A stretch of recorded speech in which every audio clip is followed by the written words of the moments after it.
High guys, good morning and welcome back to my channel. আশা করি সবাই ভালো আছো। এখন ঘড়ির কাঁটায় বাজে 9:15। তো আমি উঠেছি 5টা বানানোর সময়। কালকে সন্ধ্যা থেকেই পাপা ঘুমাচ্ছিল, 6:30 থেকে ঘুমাচ্ছিলো। তো 5টা বানানোর সময় উঠেছিল, উঠেও খেলো। মানে রাত্রিবেলা উঠেইছিলাম, উঠে একটু রুটি খাইয়ে ঘুম পাড়িয়েছিলাম। মানে এত বড় রাত্রি আর এখনও না খেলে তো মানে বড় হবে না, খাওয়াতে তো হবেই। তারপরেও সারা রাত্রিরে ওঠেনি। অন্যদিন রুটি খেলে জল খেতে ওঠে, কালকে জলও খায়নি। শরীরটা হয়তো খুব দুর্বল, এত বড় শরীরের উপর দিয়ে একটা দখল গেল না। তা 5টা বানানোর সময় উঠেছিল, ওটাকে খাওয়ালাম। ও আবার ঘুমাতে চাইছিল, আমি আর ঘুমাতে দিইনি, যে ওঠ একটুখানি কিবার নড়াচড়া কর, কারণ অনেক ঘুমিয়েছিস, 12 ঘন্টা ওভার হয়ে গেছে, ওঠ। যে যাই হোক, তখনই ওর সাথে আমি উঠেছি। উঠে বাসি বিছনা তোলা, ঘর ঝাড় দেওয়া, ঘর মোছা, রান্নাঘর মোছা, বাসন ধুয়েছি, বাসন মা মেজেছে, আমি ধুয়েছি। জামা কাপড় কাচা করে একবার স্নান করে পাপাকে দুবার খাইয়েছি। একবার খেয়েছে, একবার বমি করে দিয়েছে। তো শরীরটা যাই হোক ভালো না, হাত চুল কাছে, টাকা আসবে, কিসের টাকা পাবো যাই না। যাই হোক, সব কাজ আমার সকালে 8টার আগেও কমপ্লিট হয়ে গেছে, 8:45-র মধ্যে। নিয়ে একটু খেলাম, খেয়ে ভাবলাম এই যে ব্লগটা বানাচ্ছি না, এটা আমি আগে বানিয়েছিলাম, বানিয়ে ফোনে স্টোর করে রেখেছিলাম। কখন মাথা খারাপ ডিলিট করে দিয়েছি, তো তার জন্য আবার সেই একই ব্লগ বানাতে হচ্ছে। তো আজকে থাম্বনেল দেখে তো সবাই বুঝতে পেরেছো কিসের উপর ভিডিও। দেখো, আমরা সব যে কোনো শাড়ি পরে এখানে ঘুরতে যাচ্ছি, এখানে যাচ্ছি, ওখানে যাচ্ছি, সেখানে যাচ্ছি, আমরা করে থাকি। কখনো বাইরে গিয়ে ফাস্ট ফুড খাচ্ছি, জাঙ্ক ফুড খাচ্ছি, পেঁয়াজ রসুন আমিষ খাবার তো খেয়েই থাকি।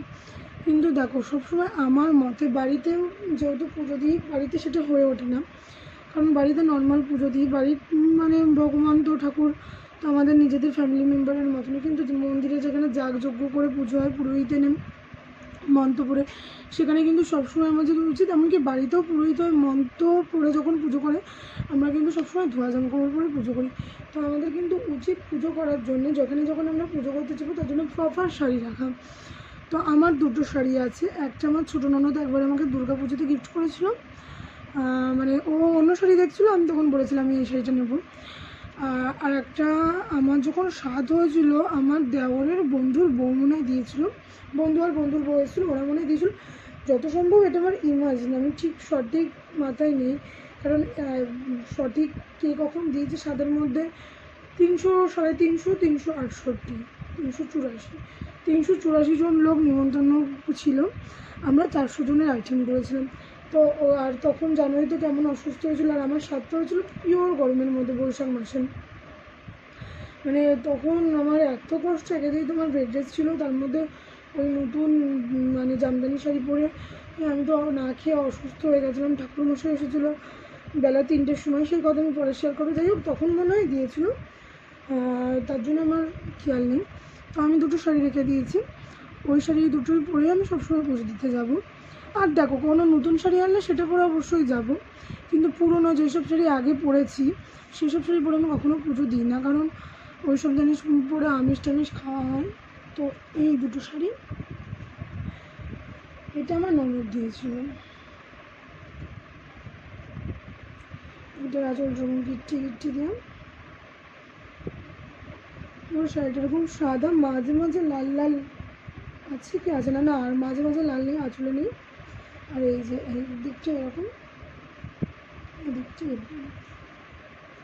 এগুলিকে কী শাড়ি যেন বলে, পুরোটা খুলে দেখাবো না, ফটো আছে, পুজো দিতে গেছি তো দেখাবো। এগুলিকে কী শাড়ি বলে, বেগমপুরি না বেগমমতি, এরকম একটা কী শাড়ি বলেন, নাম জানি না।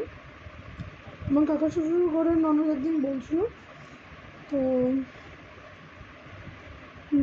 নাম ভুলে গেছে। এই একটা ফার্স্ট শাড়ি, সাদা লাল, বউ মানুষদের, সধবা মানুষদের সাদা লাল শাড়ি পরে সবসময় পুজো দিতেই ভালো লাগে। লাল টকটকে শাড়িও পরা যায়, কিন্তু সাদা লালে বেশ পুজো করার শাড়ি হিসেবে পারফেক্ট আমার মনে হয় যতদূর সম্ভব।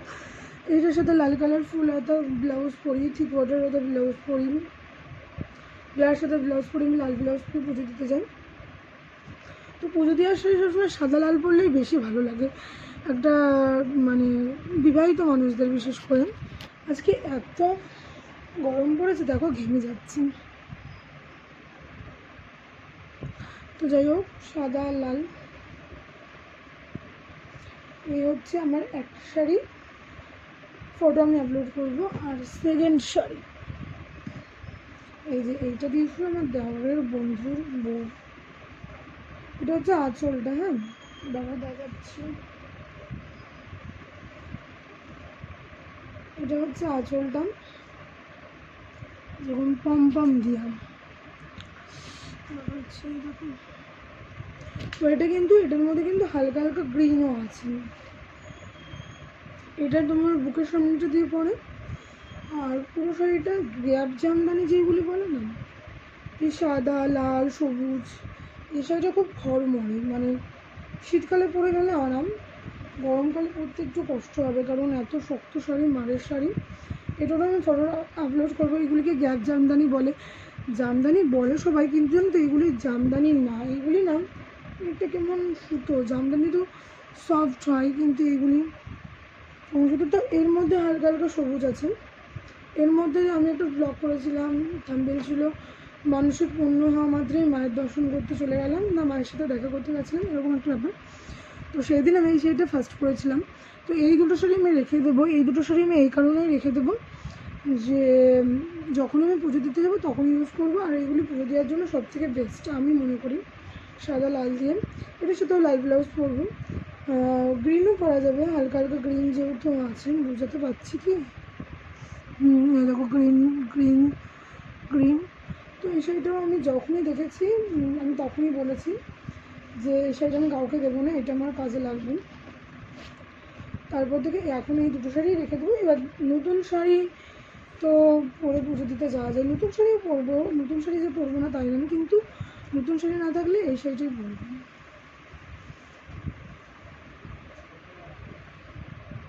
রাখো আমি যাচ্ছি, রাখো আমি যাচ্ছি। এর মধ্যে সোমবার দিন বড়মার দর্শন করতে যাওয়ার কথা ছিল নৈহাটিতে। আজকে রবিবার, কালকে সোমবার হবে না, কারণ পাপার শরীরটা সবেমাত্র ভালো হয়েছে, মানে ভালো হয়নি এখনও, ঠান্ডা আছে, সকালে গলায় এখানে কফে তো ঘর ঘর আওয়াজ হচ্ছিলো। তো সোমবার দিন আর যাওয়া হবে না, সোমবার দিন গেলে একটা নতুন শাড়ি পরে যাবো, শাড়িটা ব্লাউজ পিস দিয়ে অনেক আশা করে বানিয়েছি।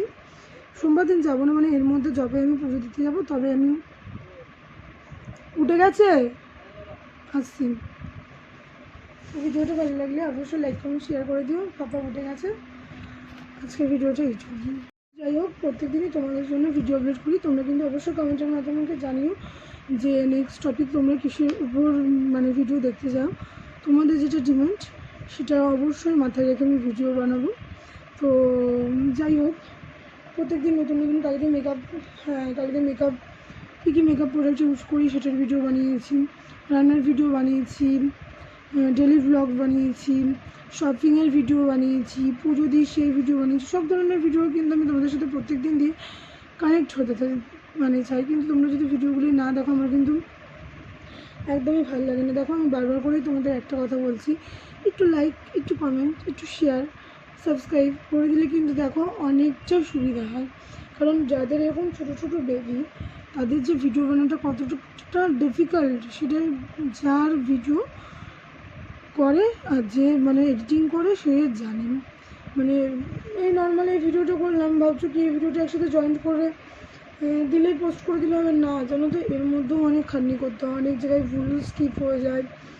আমাদের তো নতুন নতুন ভিডিও করছে, আমাদের সেরকম অভিজ্ঞতা নেই, যাদের মানে প্রচুর বছর ধরে পুরো অভিজ্ঞতা তাদের হয়। আর জানো তো মানে আমার আশেপাশে অনেকে আছে যারা ইউটিউব মানে করে ইউটিউবার, তাদের আমি অনেকভাবে বলেছি আমাকে একটুখানি সাপোর্ট করবে, একটু দেখিয়ে দাও, হ্যান করো, তারা কখনোই সাপোর্ট করে না। একটা ইউটিউবার কখনো চায় না যে আর একজনকে প্রতিষ্ঠা করে দিই।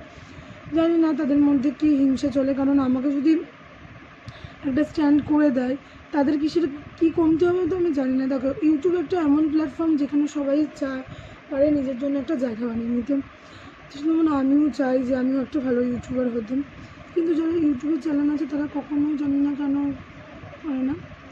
তো বাবা কাঁদছে, আজকের ভিডিওটা এইটুকুনি, বাই বাই, সঙ্গে থেকে পাশে দেবেন।